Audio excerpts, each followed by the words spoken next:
이사야 22장입니다. 20절 말씀부터 25절 말씀까지 제가 봉독해 드리도록 하겠습니다. 이사야 22장 20절부터 25절 말씀까지가 되겠습니다. 그날에 내가 hil기야의 아들 내 중 엘리야김을 불러 내 옷을 그에게 입히며 내 띠를 그에게 띄워 힘있게 하고 내 정권을 그의 손에 맡기리니 그가 예루살렘 주민과 유다 집의 아버지가 될 것이며 내가 또 다윗의 집의 열쇠를 그의 어깨에 두리니 그가 열면 닫을 자가 없겠고 닫으면 열 자가 없으리라. 못이 단단한 곳에 박힌같이 그를 견고하게 하리니 그가 그의 아버지 집의 영광의 보좌가 될 것이요 그의 아버지 집의 모든 영광이 그 위에 걸리리니 그 후손과 족속되는 각 작은 그릇 곧 종지로부터 모든 항아리까지니라. 만군의 여호와께서 이르시되 그날에는 단단한 곳에 박혔던 못이 사그리니 그 못이 부러져 떨어짐으로 그 위에 걸린 물건이 부서지리라 하셨다 하라. 나 여호와의 말이니라. 아멘. 하나님의 은혜와 사랑을 진심으로 감사를 드립니다. 오늘도 저희들에게 복된 날 허락하여 주시고 주를 예배하게 하시고 또 이 시간 주의 말씀을 청종할 수 있는 은혜를 베풀어 주심을 감사합니다. 주여 종을 통해서 주의 말씀이 선포될 때에 말씀이 우리에게 큰 은혜가 되게 하시고 위로가 되게 하시고 힘이 되게 하시고 주의 뜻을 분별할 수 있는 지혜로운 아름다운 복된 시간 되게 하옵소서. 우리가 주의 말씀을 듣기를 원합니다. 말씀하여 주옵소서. 예수님 이름으로 기도합나이다. 아멘. 할렐루야. 아멘. 자, 우리 옆에 있는 분들과 하나님 우리와 함께 하십니다. 인사하겠습니다. 하나님 우리와 함께 하십니다. 할렐루야. 아멘. 요리가 3년 만에 교회를 나왔네요.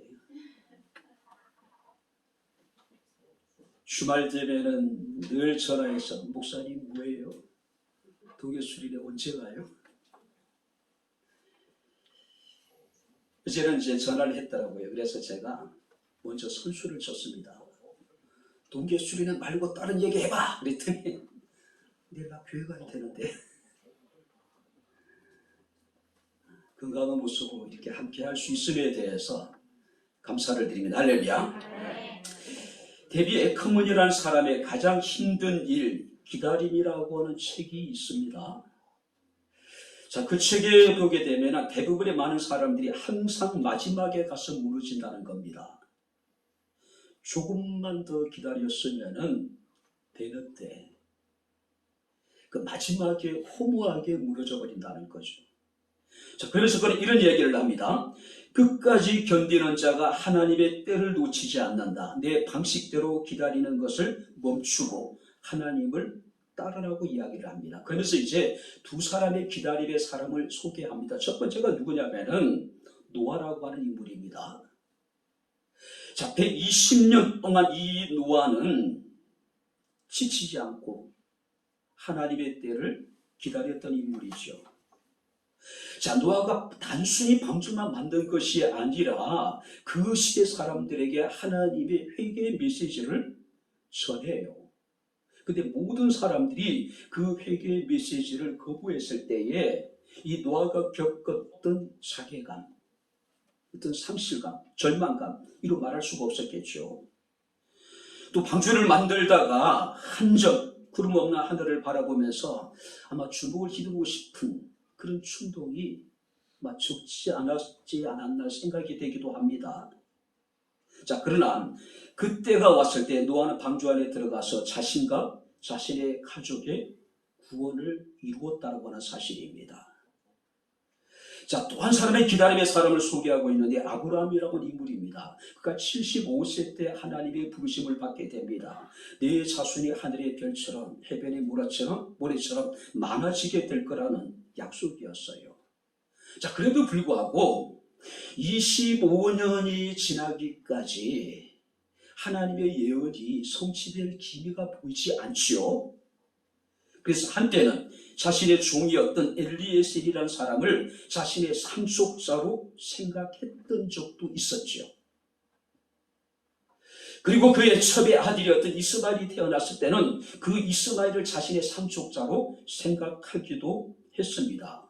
근데 히브리서 6장 15절 말씀을 보게 되면은 그가 이같이 오래 참아 약속을 받았느니라.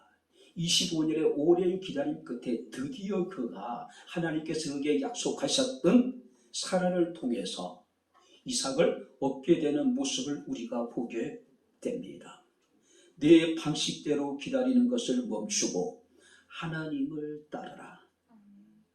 내 삶의 모든 방식을 이 시간 하나님 앞에 내려놓고 온전히 하나님을 예배할 수 있는 아름다운 귀한 시간이 될 수 있기를 주의 이름으로 축원합니다. 자, 오늘 우리가 본 말씀을 보게 되면은 히스기야 시대의 유다의 가장 대표적인 관은 두 사람을 소개하고 있습니다. 한 사람은 셈나라고 하는 인물이고 한 사람은 엘리야김이라고 하는 인물입니다.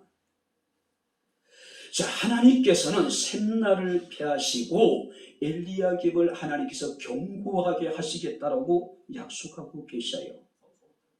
자, 우리가 이 본문을 이해하기 위해서는요, 이 본문의 역사적인 배경을 이해를 해야 됩니다. 또 셈나라고 하는 인물이 어떤 인물인가를 우리가 이해를 해야 돼요. 자, 우리가 성경 말씀을 보게 되면은 히스기야라고 하는 인물은 유다의 역대 왕들 중에 다윗 이후에 최고의 선왕이죠. 자, 25세 왕이 되었고 29년간 예루살렘을 통치하게 됩니다. 근데 그가 왕이 된 지 14년째 되던 해에 아수르 사네립이라고 하는 왕이 유다를 침략을 해요. 이미 아수르 사네립 왕은 주변에 있는 모든 이방 민족들을 정복한 상태입니다. 북이스라엘도 사네립에 의해 가지고 이미 멸망한 상태였어요. 아니 이제 아수르에 의해 이미 멸망해버린 상태입니다. 그죠? 자, 아수르의 침략 앞에서 유다는 그야말로 국가적인 운명이 풍전등화와 같은 그런 절체절명의 위기를 맞게 됩니다. 그 상황에 대해서 우리가 3절 말씀을 보니까 모든 유다의 관리들이 싸워보지도 않고 도망을 가버려요. 그래서 너희 가난들도 다 함께 도망하였다가 화를 벌이고 결박을 당하였고 너의 멀리 도망한 자들도 발견되어 다 함께 결박을 당했다. 여기서 보니까 화를 벌였다는 얘기는 화를 쏴보지도 못하고 그들이 아수르가 쳐들어오니까 다 도망을 가버렸다는 이야기예요. 자, 그리고 우리가 여러분들이 10절 11절 말씀을 보게 되면 백성들은 집을 뜯어서 성벽을 고친다고 지금 난리벅석이에요. 이미 유다의 모든 견고한 성읍들이 완전히 무너져 버렸습니다. 이제는 예루살렘만이 겨우 지금 이제 명맥을 유지하고 있는 그런 상황이었어요. 근데 백성들은요, 자신의 집들을 철거하면서 예루살렘 성벽을 견고하게 바로 여러분들이 이제 고치고 있는 장면들을 보게 됩니다. 자, 우리가 국가적인 위기 속에서 적의 공격을 대비하는 것은 당연한 겁니다. 근데 문제가 뭐였냐면은 11절 말씀 보니까 그러나 너희가 이 일을 행하신 일을 악망하지 아니하였고 이 일을 옛적부터 경영하신 일을 공경하지 아니했다. 무슨 얘기냐면은 자신의 힘으로 국가적인 위기를 벗어나기 위해서 대비를 하긴 했는데 문제는 그들이 하나님을 의지하지 않았다는 이야기예요. 자신의 힘으로 우리가 무엇인가를 준비하는 것도 자신의 힘으로 열심히 사는 것도 중요합니다. 그러나 그리스도인에게 더 중요한 건 뭘까요? 하나님을 온전히 신뢰하는 믿음입니다. 할렐루야. 여호와께서 함께하지 아니하시면은 성을 지키는 파수꾼의 기억 정상이 허사고 여호와께서 함께하지 아니하시면은 집을 세우는 자의 수고가 헛되다고 했는데 이미 관리들은 자기 백성들을 버리고 도망을 가버렸고 남아있는 백성들은 어찌됐든 간에 그 아수르의 침략으로부터 예루살렘 성을 보호하기 위해서 성벽을 보수하긴 했는데 정작 그들은 하나님을 신뢰하지 않았다는 거죠. 하나님을 믿지 않았다는 거예요. 자, 그래서 하나님께서 그들에게 12절 말씀을 보니까 그날의 망군의 여호와께서 명령하사 통곡하며 애곡하며 머리털을 뜯으며 굵은 배를 띠라 하셨는데, 무슨 얘기냐면은 국가적인 위기 앞에서 하나님께서 그들이 가슴을 치고 통곡하고 회개하면서 하나님을 의지하기를 원하셨어요. 자, 그렇다면은 그들이 이제라도 돌이켜야 되지 않을까요? 이제라도 온전히 하나님을 의지해야 되지 않을까요? 근데 우리가 여러분들이 13절 말씀을 보게 되면은 그들은 생뚱맞은 짓을 합니다. 너희가 기뻐하며 즐거워하며 소를 죽이고 양을 잡아 고기를 먹고 포도주를 마시며 내일 죽으리니 먹고 마시자 하는도다. 하나님은 이제라도 그들이 돌이켜서 하나님께 돌아오기를 원했는데, 그들이 회개하기를 원했는데 그들은 하나님의 경고를 무시해요. 오히려 경멸을 합니다. 우리에게 내일이 없다. 영원한 것도 없다. 가치 있는 것도 없다. 단지 오늘이라는 시간을 먹고 마시고 즐기자는 이야기예요. 어차피 하나님이 예루살렘이 멸망을 당할 것이라고 했는데, 선지자를 통해서 말씀했는데, 그래도 우리가 선지자의 그 회개를 촉구하는 메시지를 듣고, 야, 우리가 돌이키자, 하나님 앞에 회개하자, 그것이 아니라 오히려 기뻐하며 즐거워하며 소를 잡고 양을 잡아 고기를 먹고 포도주를 마시며 내일 죽으리니 먹고 마시자. 어차피 망할 건데 우리가 실컷 먹고 마시고 즐기자는 이야기예요. 어쩌면 오늘을 살아가는 우리들의 모습이에요. 현대들의 모습을 보게 되면 미래의 어떤 불확실성에 대해서 자신의 삶에 대해서 확신을 갖지 못합니다. 그러니까 여러분들이 미래를 생각하기 전에 현재 즐기자는 거죠. 현재 잘 먹고 잘 살고 좋은 집에서 좋은 차 끌고 빚을 내서라도 그렇게 살아가자는 이야기예요. 자, 이 같은 여러분들이 예루살렘의 분위기를 대표하는 인물이 누구냐면은 바로 이 셈나라고 하는 인물입니다. 자, 우리가 이사야 36장이라든지 열왕기하 18장 말씀을 보게 되면은 아수르 왕 사내립이 쳐들어왔을 때에 히스기야 왕이 3명의 여러분들이 대표단을 아수르 왕에게 보냅니다. 협상을 하기 위한 대표를, 그들을 파송한 거예요. 자, 그 가운데 한 사람이 누구냐면 이 셈나라고 하는 사람이고, 또 한 사람이 누구냐면은 바로 엘리야킴이라고 하는 인물로 또 다른 한 사람이 있습니다. 자, 그는 여러분들이 국고를 맡은 사람이고 국가 재정을 담당하는 사람이었다는 이야기예요. 왕궁의 살림을 책임지는 그런 인물이었다는 이야기입니다. 그런데 많은 학자는 이 셈나라고 하는 인물이 정통 유대인이 아닐 것이다. 아마 그를 애굽 사람으로 봅니다. 왜냐하면 여러분들이 성경을 보게 되면은 이 유대인들은요, 어떤 사람을 소개할 때 반드시 누구의 아들이라는 것을 밝혀요. 그리고 때로는요, 그가 어디 지역의 사람이라는 것을 반드시 밝힙니다. 여러분들이 아리마대 사람 요셉이라는 이야기이고, 누디아의 여러분들이 자주장수 누구누구라고 얘기를 하잖아요. 또 구레네 시몬이라는 사람도 등장하기도 하고요. 바로 이와 같이 여러분들이, 그런데 이 셈나에 대해서는요, 그가 누구의 후손인지, 그가 어디에 속한 사람인지 그런 기록이 등장하지 않아요. 그래서 셈나라고 하는 이름을 아마 애굽식 이름일 것이라고 그렇게 추측을 합니다. 특별히 우리가 오늘 16절 말씀을 보게 되면은 내가 여기와 무슨 관계가 있느냐? 여기에 누가 있기에. 무슨 얘기냐면은 셈나는 유다 사람이 아니라 애굽 사람인데 그가 어떻게 해서 그가 지금 이 유다의 최고의 관리의 자리까지 오르게 되었다는 이야기예요. 마치 여러분들이 이스라엘 사람이었던 요셉이 애굽의 총리가 되듯이,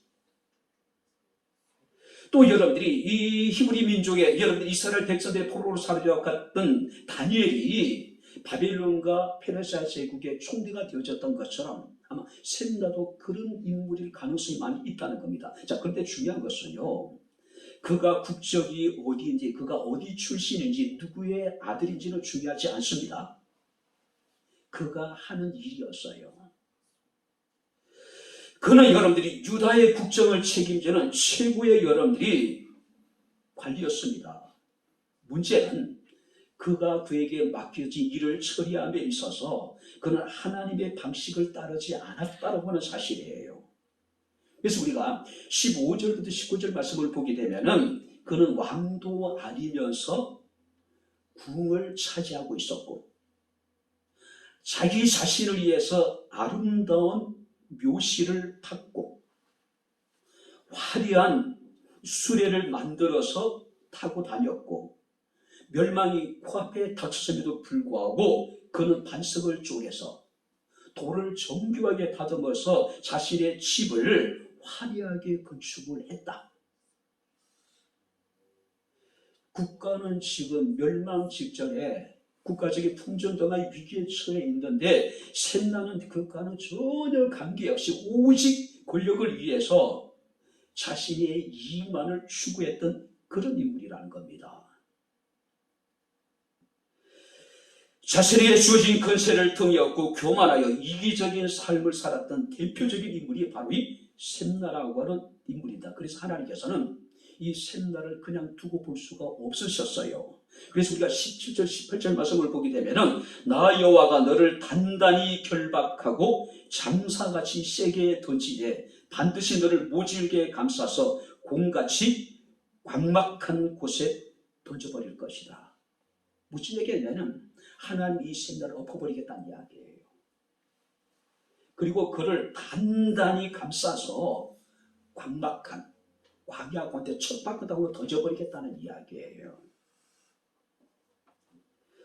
하나님이 그를 관직에서 쫓아내겠다고 말씀하고 있습니다. 그 지혜를 하나님이 낮춰버리겠다라고 말씀을 하고 있습니다.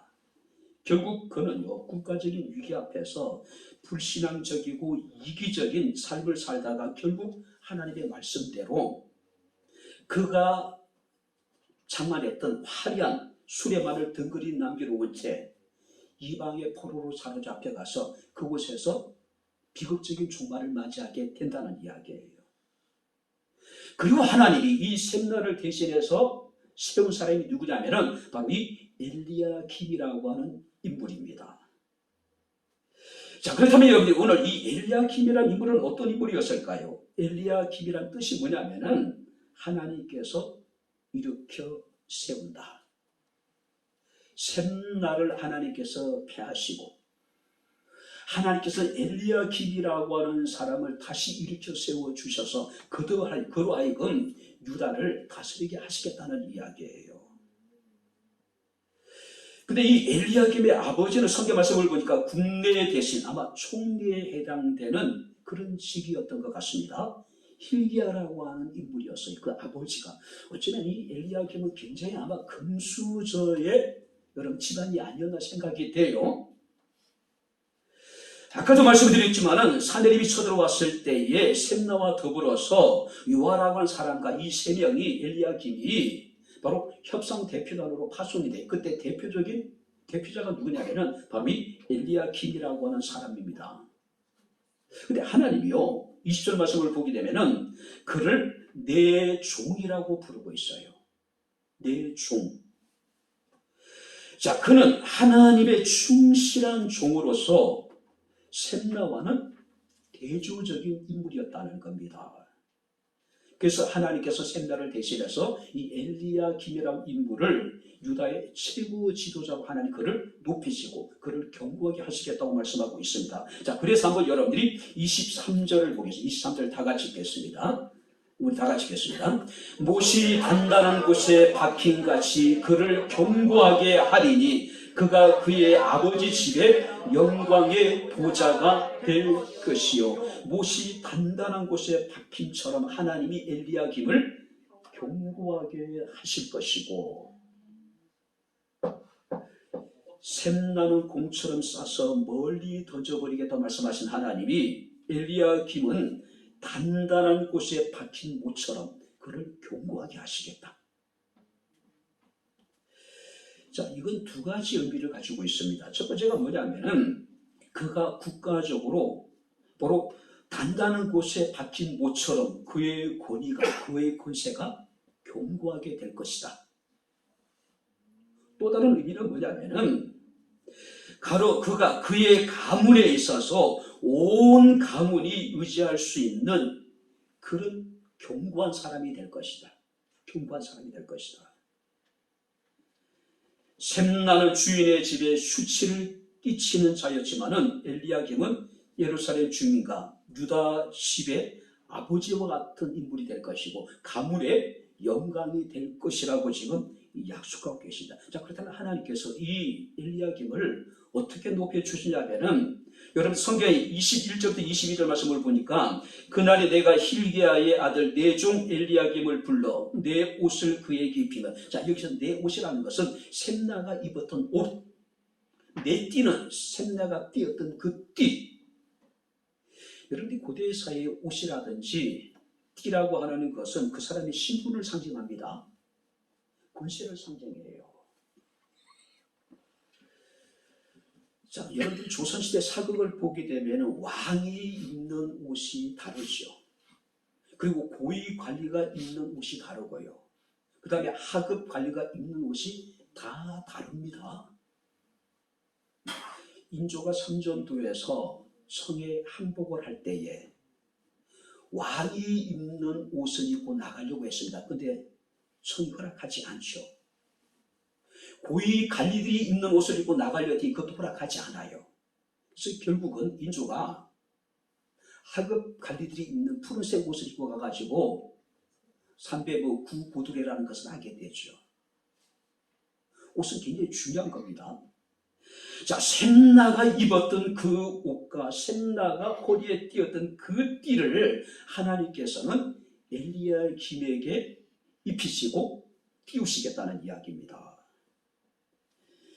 예루살렘의 주민과 유다 집의 모든 사람들이 그를 아버지처럼 받들게 될 것이고 그 집안에는 엘리야김을 통해서 바로 가문의 영광이 될 것이고 하나님이 그를 높여주시겠다는 이야기입니다. 하나님 그를 견고하게 하시겠다는 이야기예요.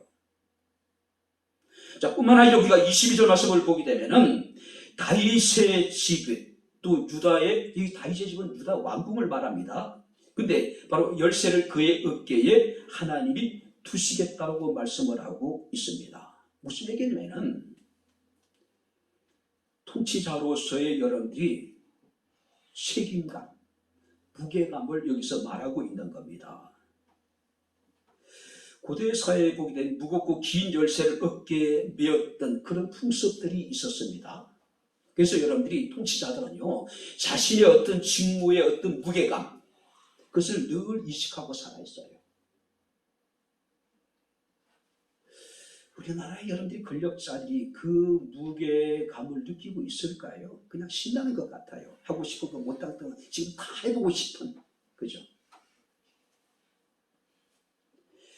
자, 열쇠는 직무를 상징합니다. 왕궁의 주요 직무를 하나님께서 엘리야김에게 맡기시겠다는 이야기입니다. 자, 근데 이게 보세요. 왕궁의 열쇠를 맡긴다고 하는 것은요, 아무나한테 맡기지 않겠지요. 절대적인 왕의 신임을 얻는 자에게 왕궁의 열쇠를 맡기겠다는 이야기예요. 여러분들 생각해 보세요.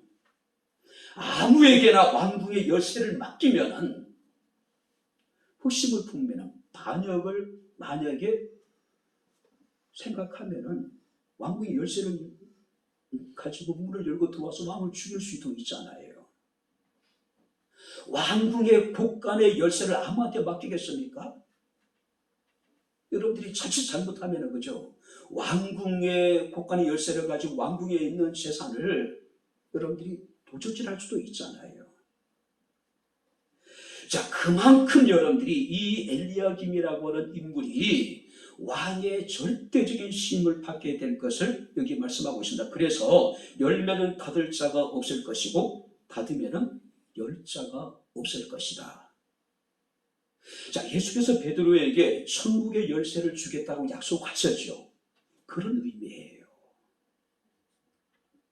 자, 뿐만 아니라 우리가 24절 말씀을 보게 되면은 그의 가문이 그로 말미암아 영광을 누리게 될 것이고 그의 아버지 집과 모든 영광이 그 위에 걸리리니 그 후손과 족속되는 각 작은 그릇 곧 종지부터 큰 항아리까지니라. 한마디로 엘리야김을 통해서 그 가문을 하나님께서는 높이시겠다는 이야기예요.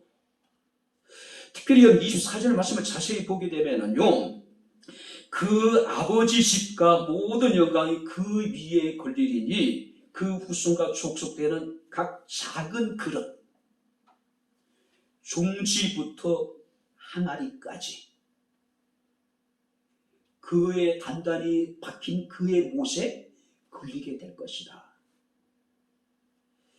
쉽게 얘기를 하면은요, 엘리야김으로 인해서 그의 후손들이 복을 받게 될 거란 이야기예요. 그의 후광을 입어서 그의 후손들이 관리로 바로 여러분들이 왕국을 섬기게 될 것을 의미하고 있는 겁니다. 셈나라고 하는 인물은 고위 관리로서 백성들의 삶을 돌보는 대신 자신의 어떤 허세를 여러분들이 채우는데 급급했던 이기적인 인물이었죠.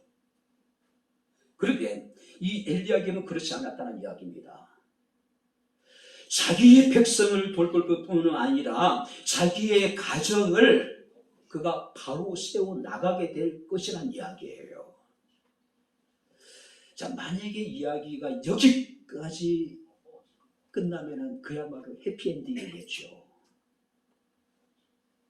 하나님이 단단히 박힌 모처럼 엘리야김을 견고하게 하실 것이다. 그런데 이런 견고함이 영원히 지속되지 못했다는 거예요. 자, 엘리야김에게 문제가 생겼습니다. 그 집안에 문제가 생겼어요. 자, 25절을 우리 다시 한번 같이 읽겠습니다. 만군의 여호와께서 이르시되 그 날에는 단단한 곳에 박혔던 못이 사그리니 그 못이 부러져 떨어짐으로 그 위에 걸린 물건이 부서지리라 하셨다. 나 여호와의 말이니라. 자, 여기 보세요. 24절과 25절 사이에 무슨 일이 있었을까요? 그죠? 하나님이 분명히 엘리야김을 단단히 박힌 못처럼 그를 견고하게 하셔서 그를 하나님이 높여주고 그를 하나님께서 영광스럽게 하시겠다고 했는데 갑자기 25절 말씀을 보게 되면은 단단한 곳에 박힌 못이 삭게 될 것이다. 그 못이 부러져 떨어지게 될 것이고 그에 걸린 물건들이 부셔지게 될 것이다. 박살나게 될 것이라고 지금 이야기를 합니다. 이 본문은요, 제가 주석을 몇 건을 찾아봤는데 굉장히 난해한 구절 가운데 하나로 이야기를 하더라고요. 근데 대부분의 사람들은 여기서 우리가 25절에 나타나 있는 단단한 곳에 박힌 못은 셈나가 아니라 엘리야김을 지칭한다라고 이야기를 하더라고요. 칼빈이라는 인물은 이 셈나라고 이야기를 하는데 그 외 대부분의 주석가들은 셈나가 아니라 엘리야김이라고 이야기를 해요. 자, 왜냐하면 23절에 보니까 단단한 못은 분명히 엘리야김이죠. 그리고 25절에 여기 보게 되면은 그 단단한 못이 부러지게 될 것이라고 얘기합니다. 단단한 못이 사가지게 될 거라고, 녹이 썰어서 부러지게 될 거라고 얘기를 해요. 그렇다면 23절의 단단한 못이나 25절의 단단한 못은 공이 엘리야김을 말하고 있는 겁니다. 왜 하나님께서는 엘리야김에 대해서 그 가문의 몰락을 이야기하셨을까요? 그날에는 단단한 곳에 박힌 못이 삭게 될 것이다. 녹이 쓰게 될 거란 이야기예요. 그 못이 부러져가지고 떨어지게 될 거란 이야기예요. 그리고 그의 모든 물건들이 다 부셔지게 될 거란 이야기예요. 자, 그날이라고 하는 것은요, 장래 어느 시점, 엘리야 가문에 주어진 영광이 급격하게 쇠락하게 될 거라는 거예요. 자, 여기서 삼는다는 이야기는 떠나다는 이야기고 제거된다는 이야기입니다. 엘리야 가문의 영광이 떠나게 될 거라는 거죠. 엘리야 가문의 영광이 제거되게 될 거란 이야기예요. 바뀌었던 못이 완전히 뽑혀서 사가서 세 개의 동사를 사용하고 있죠. 부러지게 될 것이고, 떨어지게 될 것이고, 부셔지게 될 것이고. 자, 이 본문을 두 가지로 해석을 하시더라고요. 어떤 주석에 보니까 첫 번째가 뭐냐면은 엘리야김이 너무 잘해.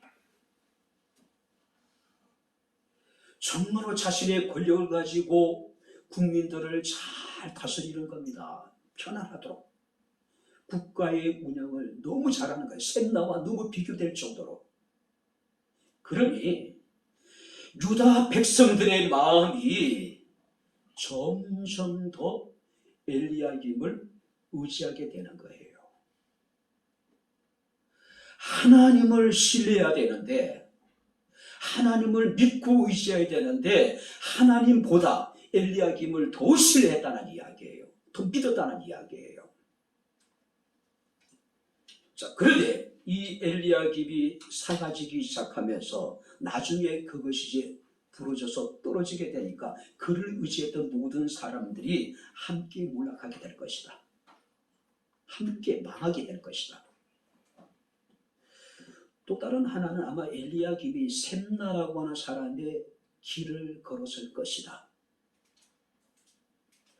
전적인 하나님의 은혜로 말미암아 하나님이 그를 견고하게 해 주심에도 불구하고 그는 자신의 선한 영향력을 계속해서 유지하지 못하고 성경 말씀을 보게 되면은 종지로부터 항아리까지,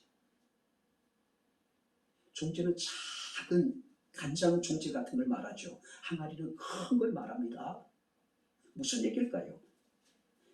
권력을 얻다 보니까 자신의 집안에 개나 소나 갖다가 좋은 자리에 앉힌 거예요. 쉽게 얘기하면 족벌 정치를 말하는 겁니다. 그 결과 그는 파멸의 길로 가게 되었다. 국가를 경영함에 있어서 어떤 사람이 바로 최적의 인물인가를 생각하기보다는 자신의 집안의 사람들을 곳곳에 여러분들이 앉힌 거예요. 자신의 사람들, 자신을 추종하는 사람들, 자신의 뜻대로 자기가 마음대로 할 수 있는 사람들을 곳곳에 앉히는 거예요. 이게 만국의 길이에요. 만국의 길입니다. 이 엘리야김이 그러했다는 이야기예요.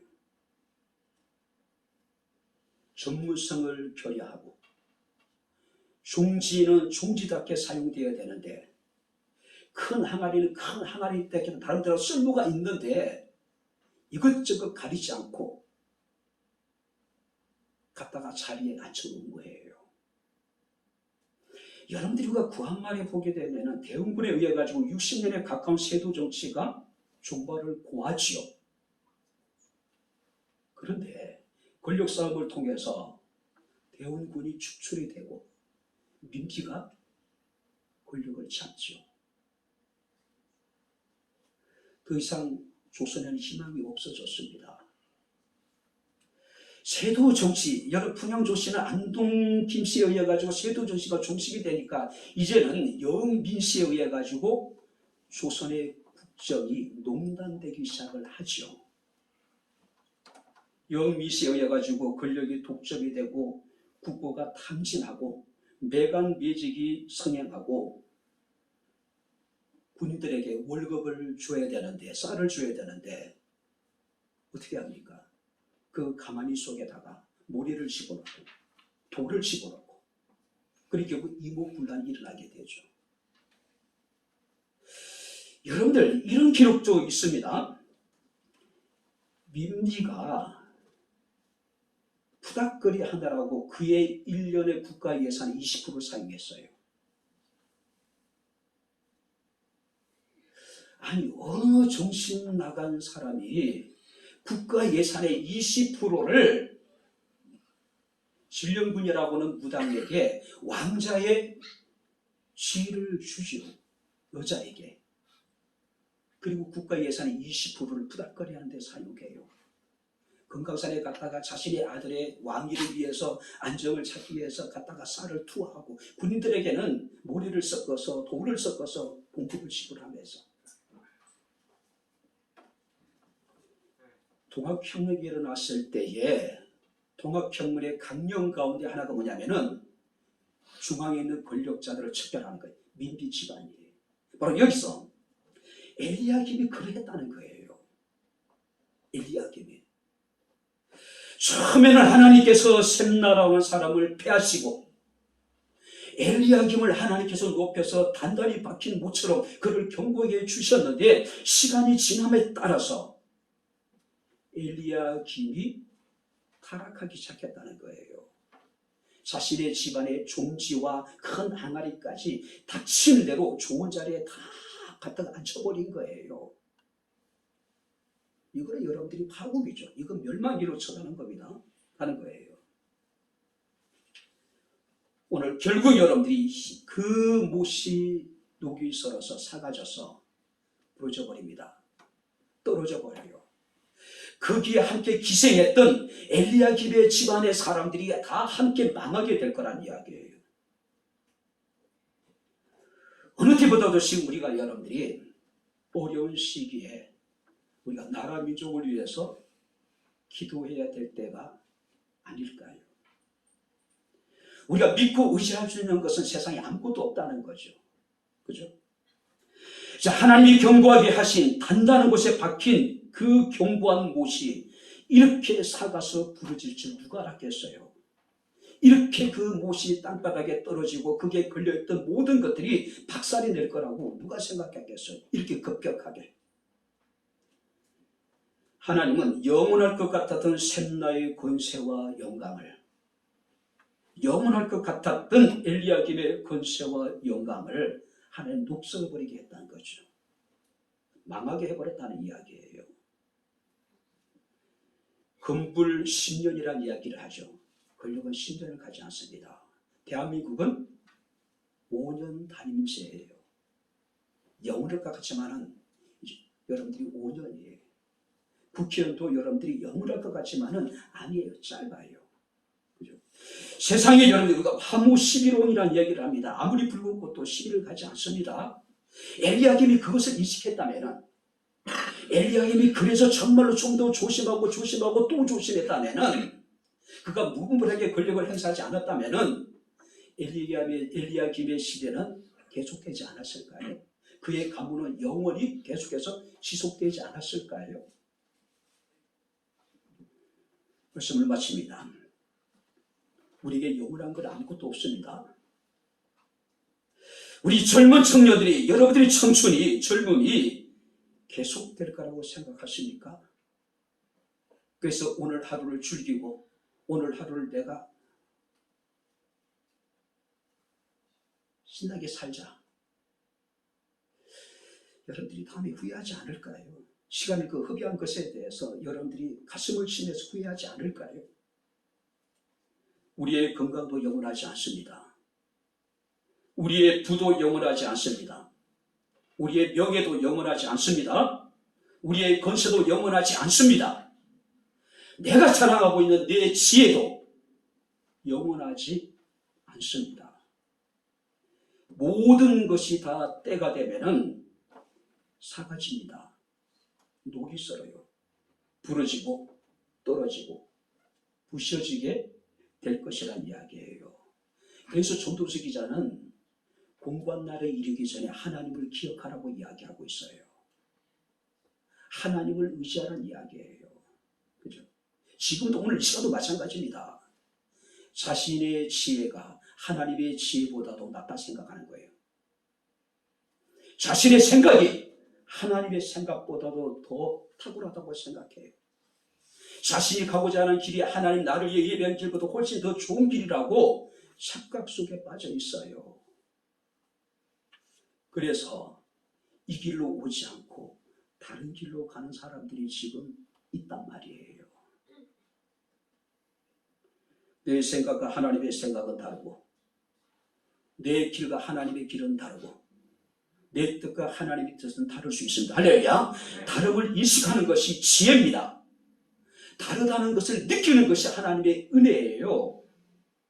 다르다는 것을 느꼈으면 돌이켜야 되는데 우리는 끝까지 자신의 길을 고집하는 겁니다. 완고한 거예요. 주님만이 우리가 영원히 믿고 의지할 수 있는 이십니다. 주님만이 우리를 견고하게 할 수 있는 분이고, 주님만이 우리의 가정을 견고하게 하실 수 있을 것이고, 주님만이 우리의 사업장을 견고하게 하실 수 있을 것이고, 주님만이 우리 교회를 견고하게 하실 수 있을 것이고, 할렐루야. 주님만이 대한민국을 견고하게 할 수 있어요. 사람은, 권력은 다 유한해요. 다. 못이 단단한 곳에 박힌 같이 우리를 견고하게 하실 하나님을 우리가 바라봐야 되지 않을까요?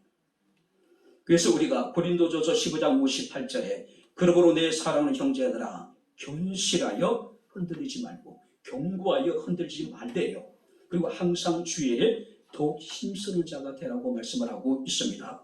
뿐만 아니라 골로새서 2장 6절 7절 말씀을 보게 되면은 그러므로 너희가 그리스도 예수를 주로 받았으니 그 안에서 행하되, 그 안에서 살아가는 이야기예요.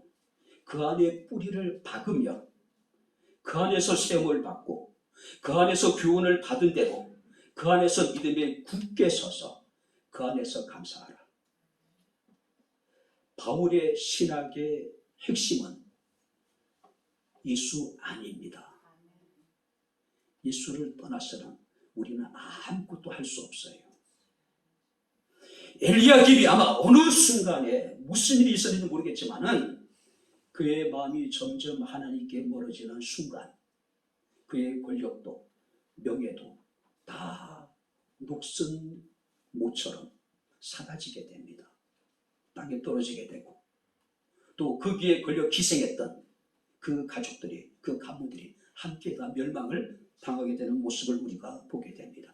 믿음의 주여, 온전케 하시는 이인 예수님만을 바라볼 수 있기를 주 이름으로 축원합니다. 기도하겠습니다. 좋으신 아버지 하나님, 하나님의 은혜와 사랑을 진심으로 감사를 드립니다. 오늘도 하나님께서는 우리가 단단히 박힌 못처럼 우리의 삶이, 우리의 가정이, 우리의 사업장이, 우리의 교회가, 이 나라 이 민족이 견고하기를 원하실 텐데 오직 우리가 그리스도 예수 안에서 믿음의 주여 온전케 하시는 이 주님만을 바라보게 하옵소서. 주님만을 온전히 신뢰하게 하옵소서. 변함없이 주님을 사랑하며 좌로 우로 치우치지 아니하며 오직 살아계신 하나님 우리의 삶의 목표로 표대로 삼고 주님만을 향해서 달려나가게 하옵소서. 예수님 이름으로 기도하옵나이다. 아멘. 이제는 우리 주 예수 그리스도의 은혜와 하나님의 크신 사랑과 성령님의 교통 교전의 제 충만 역사 인도하시니 단단히 박힌 모처럼 하나님의 은혜 가운데 견고한 믿음으로 하나님을 예배하며 하나님께 영광을 돌리며 하나님 이름을 높인 주의 사랑하는 모든 성도들 머리머리 위에 저들의 가정과 직장과 사업장과 이 교회와 이 나라 이 민족 위에 지금부터 영원토록 함께 있을지어다. 아멘.